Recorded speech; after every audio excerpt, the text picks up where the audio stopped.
Hello and welcome. I'm recording this on January 4th, 2022. Our office has just opened, so we haven't actually started filming any gear content yet.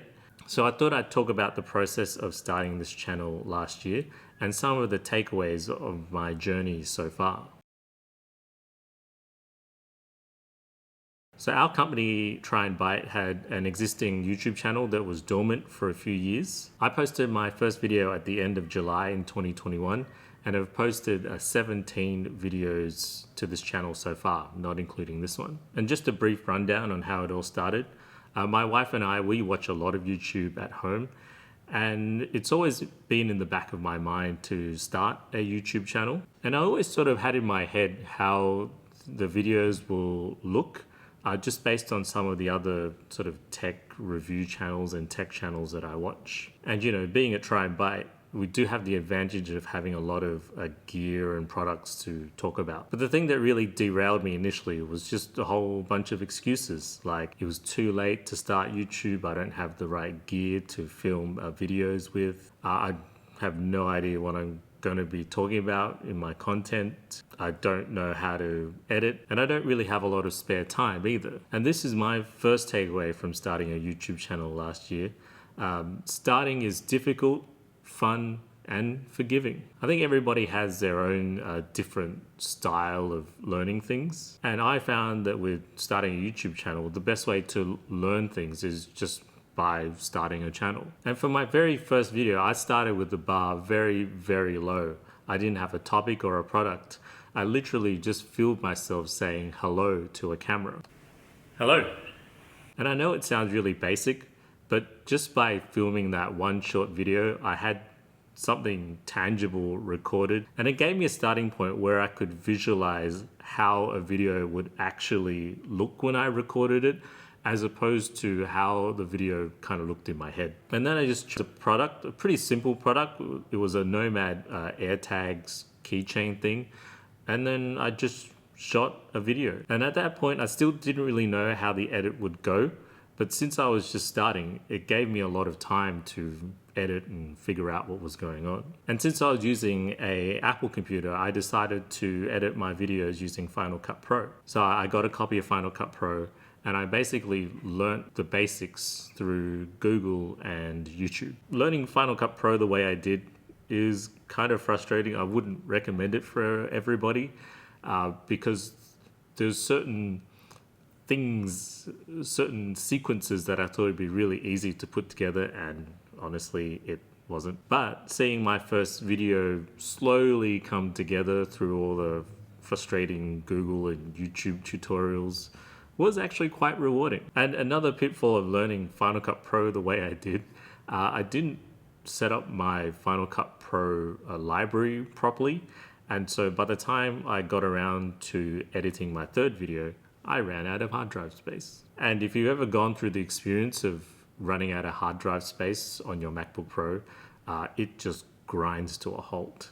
But after all that, I had a video. I showed it to my wife. She said it was good. I posted to YouTube, begged my friends to watch it, and I was off to the races. The video itself was less than perfect, but it was just like my first video where I would start. And yes, I was worried that the video wouldn't be received well or that nobody would actually watch it. But if you really think about that though, there's something quite liberating about that. So for me, thinking that my video wouldn't be received well or people would make fun of it, well, it is my first video. Like, I literally started not knowing how to film properly or edit at all. So while I did put a lot of effort into it, it was still my first video. So I mean, everybody has to start somewhere, right? And thinking that nobody will watch it, then that's cool too, because if nobody watches it, then nobody can see my mistakes while I learn, right? And yes, after I posted my first video, I watched the analytics like a hawk. And that leads me to my second takeaway. Analytics are sort of like a donut. Savor them occasionally, but don't live by them. I mean, it was so tempting to just sit there and look at my analytics 24/7 after posting my first video, hoping that it would be my ticket to YouTube fame and glory.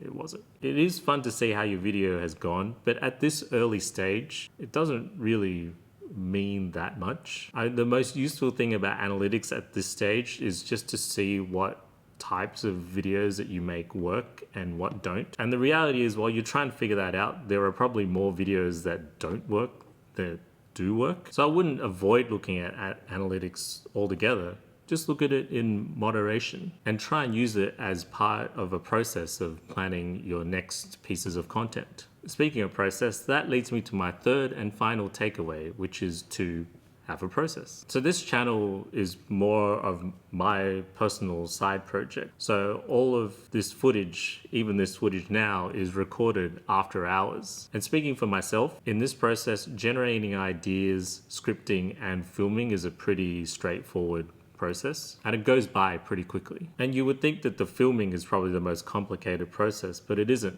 I have a pretty static setup where I can just sit down, switch the lights on, and record straight away. The thing that takes the longest, by far, is the editing process. That takes a while. And it takes a while because you have to go through everything that you've filmed, all of your talking head parts, all your B-roll of products.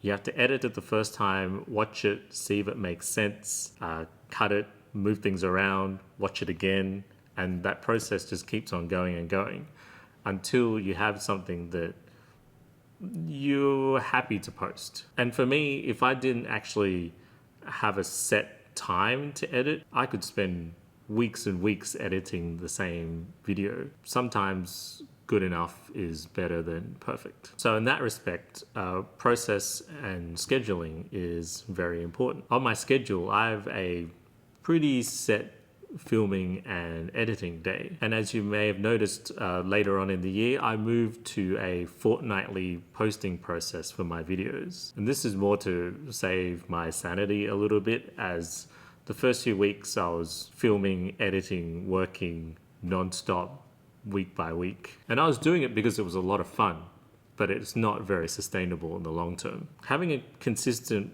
process and schedule is probably the most important thing for longevity as you get more comfortable with creating content for your channel. And I like to think that the process and schedule I have now is quite life resistant, as there is a little bit of leeway, but we'll see how long that lasts. And those are my 3 takeaways from starting a YouTube channel last year in 2021. Did you start a YouTube channel last year as well? Or do you have any other takeaways for upcoming creators or creators like myself? If you do, leave a comment down below. If you have any other questions about my process or my takeaways, please leave them in the comments down below as well. And as always, thank you for your support with watching our videos. And I can't wait to make more videos for you this year. Thank you for watching. Please like and subscribe if you enjoyed this video and our content, and I'll see you next time in 2 weeks.